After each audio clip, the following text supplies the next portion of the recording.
ಸಿದ್ದು ಸರ್ಕಾರದ ವಿರುದ್ಧ ತಿರುಗಿಬಿದ್ರ ಕೆಎನ್ ರಾಜಣ್ಣ. ಹಬ್ಬ ಆಶ್ಚರ್ಯ ಇದು. ಕ್ರೈಸ್ತ ಜಾತಿ ಸೇರಿಸಿ ಸರ್ಕಾರದಿಂದಲೇ ಮತಾಂತರಕ್ಕೆ ಕುಮ್ಮಕ್ಕು.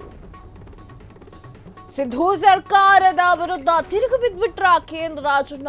ಕ್ರೈಸ್ತ ಜಾತಿ ಸೇರಿಸಿ ಸರ್ಕಾರದಿಂದಲೇ ಮತಾಂತರಕ್ಕೆ ಕುಮ್ಮಕ್ಕು. ಸಿದ್ದು ಸರ್ಕಾರದ ವಿರುದ್ಧವೇ ಮತ್ತೆ ಸಿಡಿದಿದ್ದಂತಹ ಕೆಎನ್ ರಾಜಣ್ಣ ಜಾತಿ ಮುಂದೆ ಕ್ರಿಶ್ಚಿಯನ್ ಅಂತ ಹೇಳಿ ಬರೆಯುವುದನ್ನು ವಿರೋಧಿಸ್ತೇನೆ. ಇವರ ವಿರೋಧದ ಬಳಿಕ ಇದೀಗ ಅದನ್ನ ಡಿಲೀಟ್ ಮಾಡಿದ್ದಾರೆ ಸರ್ಕಾರ. ಈ ರೀತಿಯ ಸಮೀಕ್ಷೆಯಿಂದ ಮತಾಂತರಕ್ಕೆ ಪ್ರೋತ್ಸಾಹ. ಬೇರೆ ಧರ್ಮಕ್ಕೆ ಮತಾಂತರವಾದವರು ಮೀಸಲಾತಿ ಪಡೆಯುತ್ತಾರೆ. ಇದಕ್ಕೆ ರಾಜ್ಯ ಸರ್ಕಾರ ಅವಕಾಶವನ್ನ ಮಾಡಿಕೊಡಬಾರದು. ತುಮಕೂರಿನಲ್ಲಿ ಸಿದ್ದು ಸರ್ಕಾರದ ವಿರುದ್ಧ ಕೆಎನ್ ರಾಜಣ್ಣ ಅವರು ಗುಡುಗಿದ್ದಾರೆ.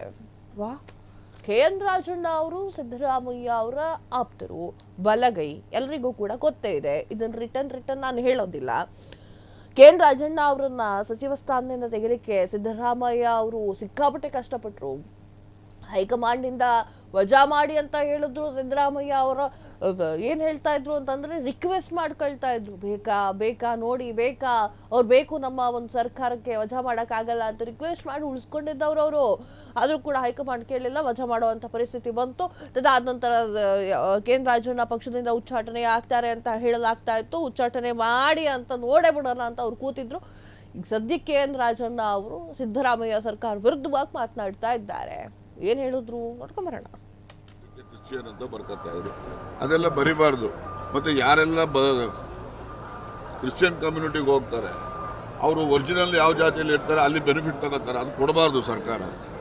ನಾವೇನೇನು ಅವರಿಗೆ ಮತಾಂತರಕ್ಕೆ ಎನ್ಕರೇಜ್ ಮಾಡೋದಕ್ಕಾಗ್ತದೆ. ಅವ್ರು ಕನ್ವರ್ಟ್ ಬೇಕಿಲ್ಲ ಅಂತ ನಾನು ಹೇಳೋದು. ಈಗ ನಾನು ಕುರುಬ ನಾಯಕರು, ನಾನು ಕ್ರಿಶ್ಚಿಯನ್ ಹೊರಟೋದ್ರೆ ನಾನು ನಾಯಕರ ಜಾತಿನಲ್ಲಿ ಎಷ್ಟು ಬೆನಿಫಿಟ್ ಅಂತ ತಗೋಬಾರ್ದು. ನಾನು ಸರ್ಕಾರ ಕೊಡ್ಲೂಬಾರ್ದು ಅವ್ರಿಗೆ ಮತಾಂತರ ಆದವ್ರು. ಇವ್ರು ಕೊಡ್ತಾವ್ರೆ.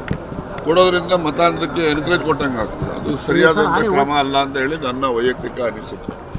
ಹೇಳಪ್ಪ, ಅದೇನು ಬಹಳ ಜೋರಾಗಿ ಪ್ರಾರಂಭದಲ್ಲೇ ಆರ್ಥಿಕ ಸಮೀಕ್ಷೆ ಅಂತ ಹೇಳಿ ಘೋಷಣೆ ಮಾಡಿದ್ರೆ ಸರ್ಕಾರ ಎಲ್ಲ ಇದೆ. ನೀವು ಓದ್ಕೊಳ್ಳುವಾಗ ಪೂರ್ತಿ ಓದೋದೇ ಇಲ್ಲ. ಯಾವುದೋ ಒಂದು ಪದ ಓದ್ಬಿಡ್ತೀರಿ, ಆ ಪದ ಹಿಡ್ಕೊಂಡು ವಾದ ಮಾಡ್ತಾರೆ. ಅದು ಬಿಟ್ಬಿಟ್ಟು ಎಲ್ಲ ಹೇಳ್ತೀರಿ. ಸರ್ಕಾರಕ್ಕೆ ಬೇಕಾಗಿರುವುದು ಜನಸಾಮಾನ್ಯ ಆರ್ಥಿಕ ಮತ್ತು ಶೈಕ್ಷಣಿಕ ಗಣತಿಗಿಂತ ಜಾತಿಗಳಂತಾನೆ ಬೇಕು ಅನ್ನೋ ಅದು ನಿಮ್ಮ ಅಭಿಪ್ರಾಯ. ಸರ್ಕಾರಕ್ಕೆ ಬೇಕಿರ್ತಕ್ಕಂಥದ್ದು ಅವರ ಒಂದು ಸಾಮಾಜಿಕ ಸ್ಟೇಟಸ್ ಏನಿದೆ, ಅವರು ಮತ್ತು ಫೈನಾನ್ಷಿಯಲಿ ಅವ್ರ ಸ್ಟ್ಯಾಂಡಿಂಗ್ ಏನಿದೆ ಅದನ್ನು ನೋಡಿಕೊಂಡು ಯಾರೆಲ್ಲ ವೀಕರ್ ಸೆಕ್ಷನ್ಸ್ ಇರ್ತಾರೆ ಅವರಿಗೆ ಬೆನಿಫಿಟ್ಸನ್ನು ಸರ್ಕಾರದಿಂದ ಕೊಡಬೇಕು. ಆ ಉದ್ದೇಶದ ಗಣತಿಯನ್ನು ಮಾಡ್ತಕ್ಕಂಥ. ಈಗ ಯಾವುದು ಜಾತಿ ಹೆಸರು ಮುಂದಕ್ಕೆ ಕ್ರಿಶ್ಚಿಯನ್ ಅಂತ ಬರ್ಕೊತಾ ಇದ್ರು, ಅದೆಲ್ಲ ಬರಿಬಾರ್ದು.